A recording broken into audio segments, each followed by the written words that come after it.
మా మ్యాక్సీ గడికి మా తమ్ముడు స్నానం అయితే చేస్తున్నాడు.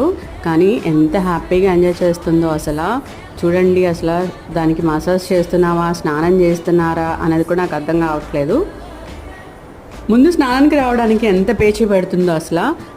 సోప్ బకెట్ అన్నీ రెడీ చేస్తాం కదా, ఆ రెడీ చేసే టైంలో పారిపోతుంది, దాక్కుని పోతుంది ఎక్కడో చోట. కానీ ఒకసారి స్నానానికి వచ్చిన తర్వాత అసలు చూసారా ఎంత హాయిగా పడుకుంటుందో, అది రిలాక్స్ అయిపోతుంది. మసాజ్ చేస్తున్నారా అనుకుంటుందేమో ఇది. మరి మీ పప్పీ డాగీస్ కూడా ఇంతేనా? స్నానం చేస్తుంటే అలాగే పడుకుంటాయా? మా మ్యాక్సీ అయితే ఎప్పుడు పడుకుని పోతుంది.